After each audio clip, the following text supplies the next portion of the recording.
Good morning बच्चों। आज हम लोग कक्षा 11 के अध्याय 1 के कुछ महत्वपूर्ण बिंदुओं के विषय में पढ़ेंगे।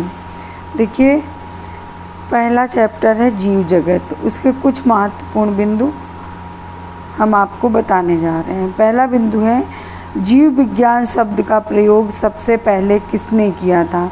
सर्वप्रथम जीव विज्ञान शब्द का प्रयोग 1802 ईस्वी में लैमार्क और ट्रेविरेनस द्वारा किया गया था। फिर अगला पॉइंट है जंतु विज्ञान के जनक कौन हैं। तो अरस्तु जंतु विज्ञान के जनक हैं। वनस्पति विज्ञान के जनक कौन हैं।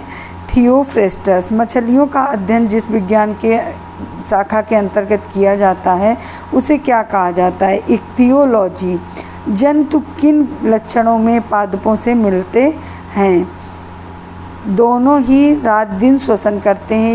ये लक्षण मैच करता है जंतुओं और पौधों का। फिर आम का वैज्ञानिक नाम क्या है। तो मैंजीफेरा इंडिका आम का जंतु वैज्ञानिक नाम है। वर्गीकी संवर्ग का क्रम। जाति सबसे छोटा यूनिट है वर्गीकी का। जाति जिसे स्पीसीज कहते हैं, वंश जिसे जीनस कहते हैं, गण जिसे ऑर्डर कहते हैं, संघ जिसे फाइलम कहते हैं, और सबसे बड़ा होता है किंगडम जिसे जगत कहते हैं। अगला पॉइंट है बोटेनिकल मतलब पादप गार्डन तथा जूलॉजिकल प्राणी पार्क में क्या होता है। जीवित स्थानिक और विदेशज जातियों का संग्रहण होता है।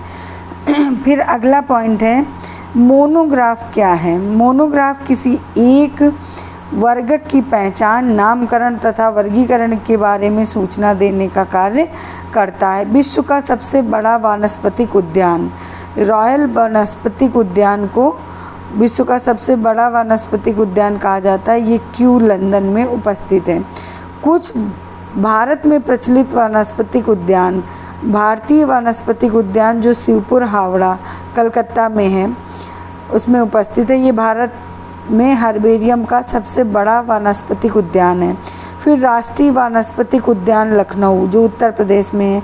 लॉयड वानस्पतिक उद्यान दार्जिलिंग में है। FRI का वानस्पतिक उद्यान देहरादून में है। फिर द्विनाम पद्धति या द्विपद नामकरण पद्धति किसने दी थी। तो कैरोलस लिनियस ने द्विनामकरण पद्धति दी थी।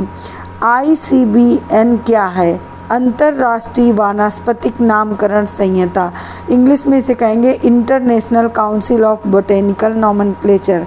फिर ICZN अंतर्राष्ट्रीय जंतु वैज्ञानिक नामकरण संहिता। इसे इंग्लिश में बोलते हैं international council of zoological nomenclature.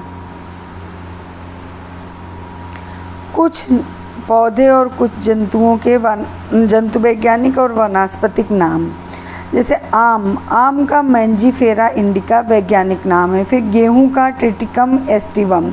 मनुष्य का होमो सैपियंस। मक्खी का जंतु वैज्ञानिक नाम है मस्का डोमेस्टिका। बाघ का पैंथेरा टाइग्रिस। मोर का पावोकिस्टेसस।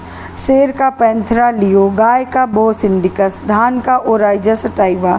गेहूं का ट्रिटिकम एस्टिवम। मटर का पाइसम सटाइवम। सरसों का ब्रेसिका कंप्रेस्टिस। कपास का गैसीपियम। प्याज का ऑलियम सीपिया। गन्ना का सुगरेंस ऑफिसिनेरम। मूंगफली का एरिकस हाइपोजिया।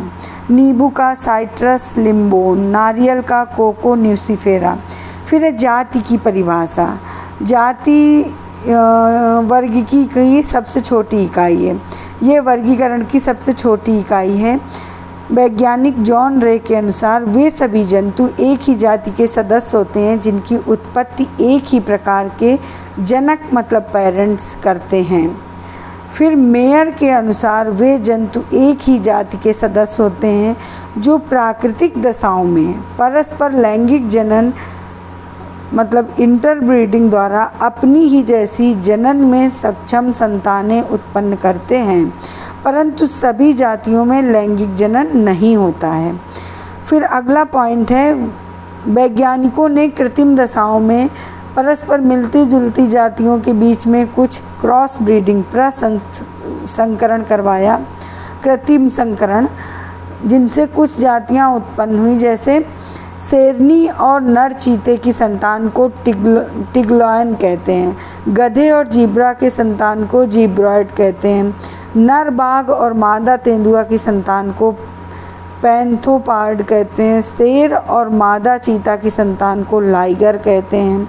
घोड़ी और गधे की संतान को खच्चर, जिसे म्यूल कहते हैं। ये संकर जातियाँ प्राकृतिक जीव जातियाँ नहीं हैं, क्योंकि इनके सदस्यों में संतान उत्पन्न करने की क्षमता नहीं पाई जाती। इन्हें कृत्रिम दशाओं में मनुष्य द्वारा बनाया गया है। Thank you.